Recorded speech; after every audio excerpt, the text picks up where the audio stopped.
Teknopat'tan herkese merhaba, ben Recep Baltaş. Ben Ali Güngör. Bugün sizlerle birlikte Asus'un yeni Z790 Hero anakartını kutusundan çıkartacağız. Çok mutluyum Recep. Yeni nesil işlemciler, yeni anakartlar, yepyeni özellikler, fantastik sorular geliyor. Evet, Z690 anakartım var. Z790 almak zorunda mıyım? Niye yeni bir anakart çıktı? İşlemci soketi yine değişiyor mu gibi sorular gelecektir. İstersen önce bunları bir cevaplayarak başlayalım Ali. Başlayalım Recep. Yeni anakart, yeni işlemci, Intel'de aşina olduğumuz, yıllardır eleştirdiğimiz, hatta çok güldüğümüz bir durum. Ama son yıllarda yeni teknolojiler geliyor. Yani PCI Express 5 geldi mesela. Evet, Intel'de 12. nesille birlikte PCI Express 5.0'ı kullanıma sundu. Z790 anakartlar da PCI Express 5.0 desteğiyle gelecek. Fakat artık soket değişmedi. Anakart değişmesine rağmen soket LGA 1700 Ali. Cümleye öyle bir girdin ki Recep, soket değişti diyeceksin, uyumsuz diyeceksin, her şey baştan başladı diyeceksin zannettim. Hatta yorumlarda şu kısmı dinlemeden bu yorumu yapacak olan izleyiciler olduğuna eminim. Çünkü ezberlediler çok uzun nesillerdir. Ama LGA 1700. Ali, anakartı kutusundan çıkartalım. Çıkartalım. Ben de o esnada anlatmaya devam edeyim biraz istersen. Buyurun gelin yakından bakalım hep beraber. Öncelikle yeni nesilde en üst düzey anakartı istiyorsunuz. Gittiniz bir tane Hero aldınız. Zaten kutu ağır, masif. Evet Ali, kutunun içerisinden gerçekten epey bir şey çıkacak. Dediğin gibi kutu bayağı ağır bu arada. Ağır. Anakartın kendisi de ağır. Çünkü neden? Yeni 13. nesil işlemcilerde yüksek çekirdek sayısı bekliyoruz. Yani 24 çekirdekli işlemciler piyasaya çıkabilir Intel'in 13. nesil ailesinde. Evet, anakartı şöyle bir zaten elinde tutarken görmemek imkansız. Burada soğutma blokları var. Anakartın üzeri zırhlı. Bayağı bir şey var burada. Anakartın kendisine 2 dakika yakından bakalım istersen. Kutu içerisinde de çok güzel şeyler var. Onları bir izleyicilere göstermek istiyorum. Şöyle kutu içeriğindeki özellikle en çok dikkatimi çeken şey buradaki PCI Express 5.0 kutu Recep. Evet. Yani PCI Express 5.0'ı bu kadar hızlı demeyi düşünmüyordum. Bu M.2 SSD'yi takmak için. Evet Ali, şimdi işlemcinin normal şartlarda PCI Express 5.0 NVMe desteği yok. Fakat anakart üreticisi ekran kartının hatlarını bölerek PCI Express 5.0 NVMe SSD desteği sağlayabiliyor. Evet, bu bir ekran kartı gibi aşağıdaki slotlardan bir tanesine takılıyor. ROG Hyper M2 kart olarak geçiyor. Şurada plastik koruma yapmışlar. Bunu çıkarıp takabiliyorsunuz. Bunu kenara alın istersen Recep, takılı gösteririz. Burada bir tane ROG kartımız var sevgili izleyiciler. Bu ROG kartın üzerinde bir tane kod var. Kazdığınız zaman sürpriz bir mesaj çıkıyormuş. Asus'un sitesinde özellikle Republic of Gamers ürünleri için Easter egg dediğimiz sürprizler bulunabiliyor. O yüzden bir ürün aldığınız zaman kutusuna bakmanızı tavsiye ederim. Şimdi kutu içeriğindeki diğer bir ilginç şeyi göstereceğim. Bu bir 32 GB'lık bellek, tip A bir bellek. Yine sürücüleri yıllarca CD ile değil, lütfen USB bellekle verin. Kaç dolar ki dedik. Anakart üreticileri en üst modelde artık USB bellek veriyor Recep. Çok mutluyum. Ali, en üst model bence işin esprisi, çünkü alt modellerde ben yine Asus'un CD koyacağını düşünüyorum. Bazen yasal yükümlülükler yüzünden CD koymaları gerekebiliyor. Bunu da not düşelim. Kutu içerisindeki diğer şeyleri de şöyle hızlı bir şekilde göstermek istiyorum. Bak, bir tane burada anahtarlığımız var. Republic of Gamers anahtarlığımız. Burada etiketlerimiz, stickerlarımız var. Stickerlar haricinde Asus Web Storage'ın reklamı var. Asus bulut depolamada satıyor Recep. Yani şirkette zaten yok. Anakartın kitapçığı var. Senin en çok sevdiğin, kullanıcılarımızın en çok ihtiyaç duyacağı şey, hangi slota ne takabilirim, PCI Express hatlarını nasıl dağıtabilirim gibi bilgiler burada yer alıyor. Kutunun diğer kısmında özellikle bir ton kutu içeriği var. Bu RGB'leri takmak için kullandığımız bir tane kablomuz, RGB kablosu. Burada gördüğünüz şey M.2 SSD için bir tane termal ped. M.2 SSD'yi bağlarken kolaylık sağlıyor. Bu kutunun içerisinde bir tane fan tutucu var. Bu fan tutucu çok küçük bir fana ait. O yüzden ne işe yaradığını şu an bilmiyorum, bakmamız lazım. Bu kasa pinlerini bağlamak için kullanacağımız kolay montaj kiti. Üzerine kasanın power, led vesairesini bağlıyoruz. Burada yine bir fan tutucu var. Bu çok garip bir şey. Şu fan tutucu dediğim şeye insanlar inanamayacak belki ama gerçekten bak, üzerinde burada bir tane metal var. Fan tutucu yazıyor Recep. Buyur, evet. Sen bak istersen bir yandan. Bakalım, evet. Asus Fan Holder. Gerçekten de fan tutucu. Fan tutucu. Nereye konuluyor peki? Ondan da bahsedelim arkadaşlar. Tam olarak üzerine konulacağı yeri de söylemiş Asus bize. Şuraya monte ediyorsunuz. Şöyle gösterelim. Şimdi DDR5 bellekler biraz daha fazla ısınabiliyor yüksek frekansları çıktığından dolayı. Bu bağlamda arkadaşlar fan tutucuyu tam olarak buraya monte ediyorsunuz ve bu sayede DDR5 belleklere hava üfleyebiliyorsunuz. Ama kutudan bir tane fan çıkmıyor. Bu biraz hız aşırtma, bellek hız aşırtma yapacaklar için düşünülmüş. Biraz ekstrem aksesuar. Normal kullanıcıların oraya fan takacağını zannetmiyorum. Yoksa bir tane daha fan tutucu var. Hadi bunu nereye takacağız? Evet Ali. Her tarafına fan mı takacağız yani? Ali bakıyorum bunun üzerine şey yerleştirmişler mi diye. Evet, aslında bunun üzerine de bir diyagram yerleştirmişler. Onu da şuraya bir yere takıyoruz Ali. Şuralara bir yere takıyoruz. İşlemci çevresi bileşenleri soğutmak için bir takviye fan galiba. Evet. Ya da işte Güney Köprüsü PCH soğutmak için olabilir. Buldum. Tam olarak yani aslında Asus diyor ki ya oraya ya buraya takabilirsin. Onu da buraya takıp sonra şuradan böyle şeyleri VRM bileşenlerini soğutabiliyorsun. Çok ilginç şeyler yapmışlar yani. Bu nesilde gerçekten demek ki hız aşırtma yeteneklerine yüklenecekler. Ben şimdi elimde diğer şeyleri de göstereyim Recep. Burada Wi-Fi antenini görüyoruz. Wi-Fi anteni katlanabiliyor ve bu anakartta Wi-Fi 6E var. 4 tane SATA kablosu kutunun içerisinden çıkıyor. Flat, düz SATA kabloları. SATA SSD ya da diskleriniz için. Bir de şu garip plastikler çıkıyor. Bu plastiklerin muhabbetini hatırlarsam teknoloji dünyasında diğer editörlerle de yaptık. Bunlar kaliteli mi, iyi mi, kötü mü diye çok muhabbet oldu. Bundan da var. Bunlar M.2 SSD tutucular. Evet Ali, iş görüyor. Fazlasıyla da işimizi kolaylaştırıyor. Ben destekliyorum açıkçası. Şimdi bu konuda biz vidaya göre bu plastiklerin daha kullanışlı olduğunu düşünüyoruz. Bazı kullanıcılar plastik metalden daha ucuzdur, o yüzden daha kötüdür diyebiliyor. Ama olay pratik arkadaşlar. Bunlardan bir ton koymuşlar. Hatta şöyle ekstra vida da var.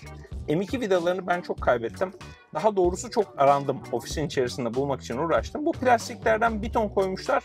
Hani kaç tane M.2 takıyoruz arkadaş? Baksana şöyle kutu içeriğine, yani bir ton ufak vida, bir ton ufak plastik. Bunları tekrar kutunun içerisine atıyorum. Ben şimdi kılavuzdan bakıyorum kaç tane M.2 takabiliyormuşuz diye Ali. Öncelikle şu kartın üzerinde bir detayı sizlerle paylaşayım da daha sonradan izleyicilerimiz sitem etmesin. Burada Gen 5 portu bir tane var arkadaşlar. Elimizde Gen 5 yani 5. nesil PCI Express SSD olmadığı için şu an test edemiyoruz. Öncelikle lütfen bunu bilin. Test etmeden üzerinde Gen 5 yazdığını sizlere göstereyim. Yanındakinde Gen 5 yazmıyor. Yani PCI Express 4.0 SSD'leri buraya takabiliriz. 5.0'ı sadece buraya takabiliriz gibi bir durum var. Bunu da anakartın neresine takacağız? Ben buna bakarken Recep onu kontrol etti. Bir de gelin onu gösterelim. Anakartın üzerinde Gen 5 destekli 2 tane PCI Express X16 yuvası var. Bu Gen 5 1 ve Gen 5 2 yuvası. Fakat Hyper M2 kartımızı Gen 5 2 yuvasına taktığımız zaman PCI Express 5.0 desteği elde ediyoruz. Hatta takıyorum. Bir örnek göstermek için Recep. Şöyle oturtayım. Ben şunu kaldırayım Ali. Önce şu pini kaldırmak gerekiyordu. Evet. Çok pardon. Alıştım bazı şeylere. Hop, oturttuk. Ufak bir ekran kartı gibi duruyor üzerinde. Şimdi Gen 5 SSD kullanınca bazı SATA ya da PCI Express hatları kaybedebiliriz. Onu da söyleyeyim. Çünkü daha önce seninle birlikte M2'leri ilk test ederken SATA portları falan iptal oluyordu. Evet. Yani hat sayısı sınırlı arkadaşlar. Şu alttaki de var derseniz alttaki PCI Express 5.0 destekli değil. Bunu bilmenizde fayda var. Ama işte şu kartı mesela ben şuradan parmağımla bakın çıkartabiliyorum. Şöyle kenardan bastırabiliyorum. Biraz zor da olsa. Ama üsttekine büyük bir ekran kartıyla erişmem çok zor. Ne yapıyorum? Şuradaki düğmeye basarak çekiyorum bunu da. Ekran kartı buraya, Gen 5 SSD çıkarsa buraya. Bu iki portu özellikle kullanacağımız için Asus bunları daha önceden gördüğümüz gibi güçlendirilmiş yapmış. Zaten metal paralısını görüyorsunuz. Şunu da dayanamadım Recep. Elimdeymişken çıkardım. Anakartın giriş çıkış portlarındaki jelatinimizi söküyoruz. 2 tane Thunderbolt 4 portu var anakartın üzerinde dahili. Bir de üstteki şu jelatini soyayım Recep. Hatta jelatinin soyma sesini de sizlerle paylaşıyorum.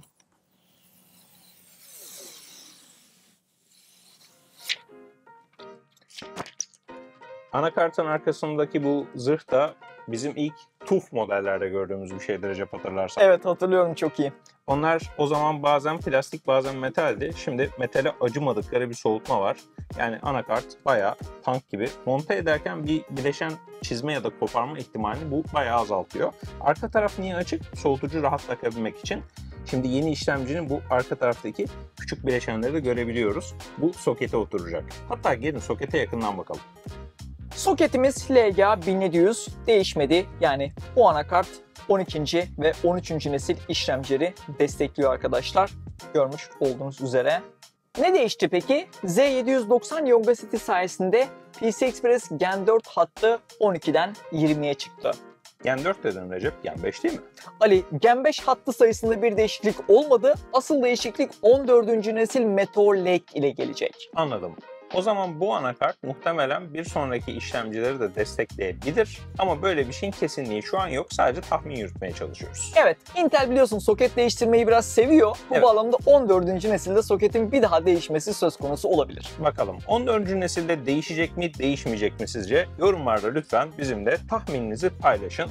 Recep diyor ki değişecek. Ben diyorum ki değişmeyebilir bu sefer. Genel olarak şu kısımdan da bahsedeyim. Şimdi şurada klasik güç bağlantımız var. Yanında ek güç bağlantımız var. USB bağlantımız var ön port için. Burada reset ve start tuşumuz var. Uzay montajda overclock yaparken kullanabiliyoruz. Read-write tuşu var. Ekstra bağlantılar var. Yani fan mı, RGB mi, aklınıza ne geliyorsa. Burada devrelerde özellikle güç koruma, voltaj koruma bileşenleri var. Yani çok güzel bir anakart. Peki Recep, ana sorulardan bir tanesine gelelim. Şuradaki RAM yuvaları. Burada bir değişiklik var. Ali, 12. nesil işlemcilerde varsayılan olarak DDR5 5200 MHz destekleniyordu. 13. nesil işlemcilerle birlikte varsayılan bellek frekansı 5600 MHz'e çıkıyor artık. Evet, yani frekanslar artmış durumda. Şimdi ASU daha önce bu konuda uyarmıştık fakat kullanma kılavuzundaki hata halen daha devam ediyor. 24 pinin yanında bir tane 6 pin güç girişi var. Evet. Ve bu güç girişi hemen ön USB portunun yanında duruyor. Kesinlikle. Amacı da USB portunun çok yüksek güç vermesini sağlamak. Fakat kitapçıkta diyor ki buradaki güç bağlantısı ekran kartına güç veriyor.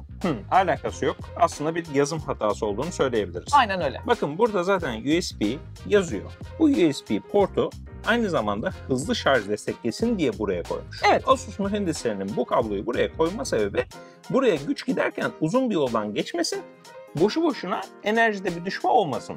Yani ön USB portları biliyorsunuz çoğu bilgisayarda berbat çalışır. Evet. İşte bu port düzgün çalışsın diye böyle tasarlanmış. Ama şurada bir yazım hatası var. Evet. Yazıya göre ekran kartı PCI Express yuvalarına ek güç vermek için konulmuş bu pinler ama hayır USB portlar için ek güç sağlıyor. Niye bu hatayı yaptıklarını da anlıyorum. Demek istedikleri şey aslında buraya takacağınız güç kablosu ekran kartına taktığınız güç kablolarından bir tanesi olsun. Yani ekran kartına taktığınız bu 6 pinliklerden bir tanesini, ki zaten bol bol oluyor, fazladan olacaktır, buraya takın demek istemişler. Yani Recep, ne demek istediklerini anlamakta yerelleştirmenin bir parçası diyebiliriz. Kesinlikle ama onu doğru bir şekilde ifade etselerdi daha iyi olurdu. Peki anakart en üst seviyede yer alıyor. Bu yeni işlemcilerde hız aşırtma iyi olacak mı? Performans nasıl olacak? Biz bu bilgileri ne zaman paylaşacağız? İşlemci nerede?